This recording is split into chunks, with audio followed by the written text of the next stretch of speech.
Hi everybody and welcome to your daily tarot reading for Wednesday, the 27th of April 2022. Thanks for joining me. I want to stick with the kind of classic tarot at the moment, so that's why I'm using literally the classic tarot. So what I mean by that is just based on the original Rider-Waite system, and it's kind of quite true to it. So let's see what these cards want to say about Wednesday the 27th and what energy you'll be working with. Hope you're having a good week so far. I'm just getting used to all the noise here again. Like there was drilling a moment ago, the kids outside, the bells, the screaming. It's really, I don't love it. Okay, let's see what the cards have to share about Wednesday. First, we've got the Ten of Wands. Then we have the Seven of Cups and the Devil. Okay. So, these two cards, it's about dropping all these burdens that you're carrying around so that you can dream again. And the Devil card isn't Satan. It's a warning that if you don't let go of something a little bit, one, you miss this opportunity, but second of all, you can get yourself in a bit of a state. If you bite off more than you can chew, it might become somewhat overwhelming.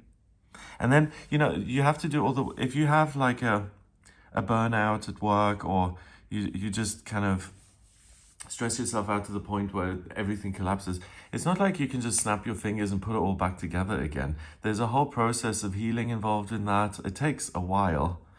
So the best thing here is to prevent it from happening rather than going into this big hole where you then feel you're trapped and you can't get out and you're just on a wheel and it's not a lot of fun. So the message, I suppose, would keep it simple. Do one or two things that you want to do, maybe one or two things that you feel you have to do, but keep it light, keep it moving, and try and be a little bit nicer to yourself, because there are opportunities to dream big and to manifest something in future that you want. And this is like hitting the brakes. The cards are saying, well, before we move on to another thought, let's just really hammer home the message by putting the Devil out here, which is not only, accept the positives, but be careful that there is a potential pitfall here that you could become obsessive or overwhelmed, or you lose perspective on things. And most importantly, you lose your sense of freedom and joy if you overwork yourself, if you overdo it. Okay, so the Ten of Wands, you can see this guy, he's kind of man about town here, going from one castle to the next, and he's kind of overworked. He's carrying all these things, they're going to fall, he's going to have to pick them all up, etc. He is a lot more upright though than other versions of the Ten of Wands, because usually it's someone who's hunched over, like really, bogged down by all the burden and the weight of it all. So the thing is that he's a little bit more upright, so that may give you the sense that, hey, I can handle everything at once. I should be able to do it. The shoulds and oughts that we need to watch out for. So even if everything seems to be going well, sometimes there's a delayed reaction, or you get tired or worn out afterwards. And in the moment, you're not aware of that. The cards are specifically saying that you do care. That's the great thing. That's why you're walking around here and taking all these sticks from one castle to the next. So it's not a lack of motivation or anything. It's saying yes to too many things. Trying to have more hours in the day than there actually are. The Ten of Wands, if we were to kind of combine all of these into one wand, obviously the load would be lighter, and it would give him direction. Because the thing about these falling down and scattering all over the place, it's kind of a nice image for trying to do too much and becoming scatterbrained and doing kind of a half-assed job with everything because you're just too confused. When you're doing like admin work or something, and the first 20 minutes you're like popping and everything's going, and then you can feel yourself kind of fading out. And something that took you like 2 minutes, 20 minutes ago is now like really slow and arduous. So I don't want to overstate the point here, but easy does it. Try and have fun. Recognize that you're doing your best, that you don't have to sort everything out in one day, and that keeping it simple and keeping the focus on one or two things that you can then do exceptionally well is much better than just kind of hammering yourself into the ground. Seven of Cups, usually someone looking into the clouds and all these options here. I love this little dragon. Look how cute he is. He's like staring him down with his little claws.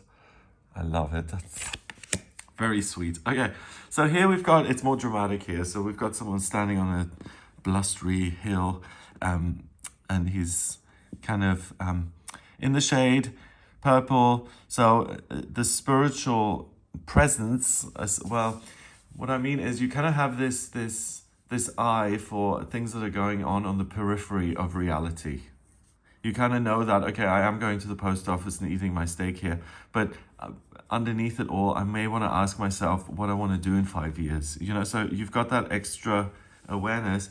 And the Seven of Cups is about manifesting your future, but first of all, picking what it is you want to manifest and getting clear on what's important to you.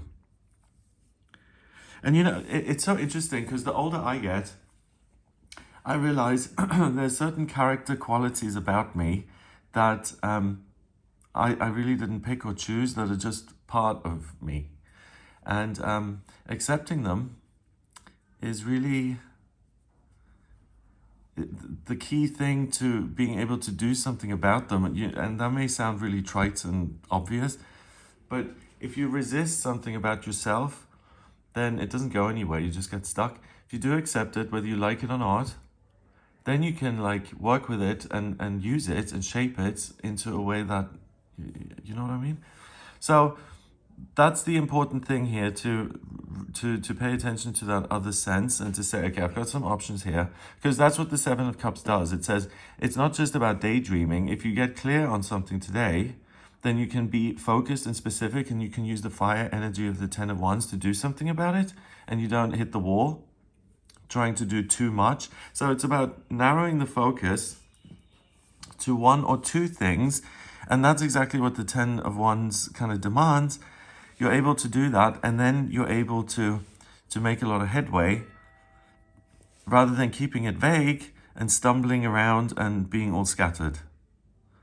So specific focus is going to help.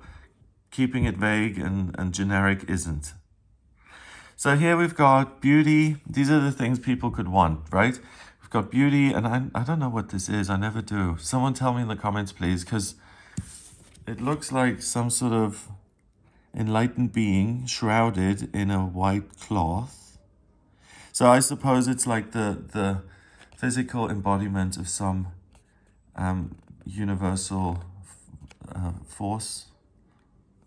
You know what I mean? Like we don't need to see his face because he is the embodiment of spirit. So, okay, spiritual enlightenment. And if you, that's just the way I would read that. If you know the meaning of this symbol as it stands, let me know in the comment. Then we've got wisdom and, I don't know. The dragon is power, but what, like, I really wanted an adorable little pet maybe. The Caesar kind of laurel is leadership and victory, wealth, security, status, whatever.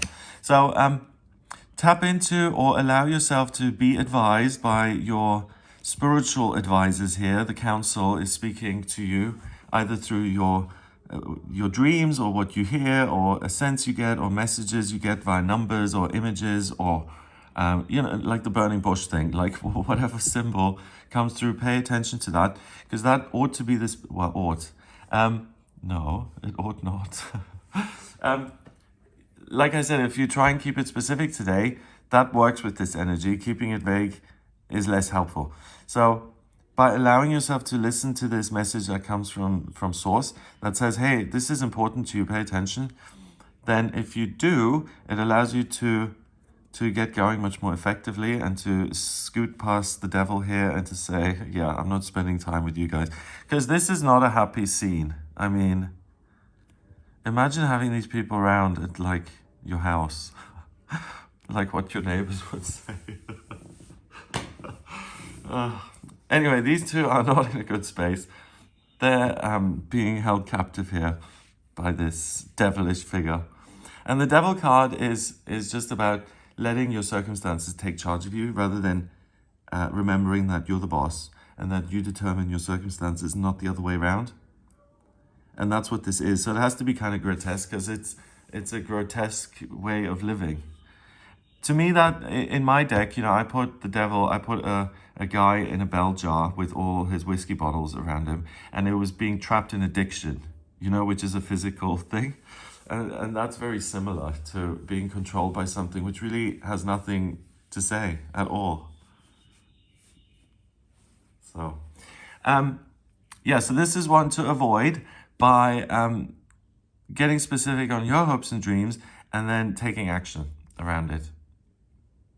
And if there is something that seems impossible, where you don't have a choice and where you feel depressed and like, oh my God, I'm trapped here, then really rethink that, because with these two, you'll have the confidence and the strength to bulldoze through an obstacle which seems hopeless.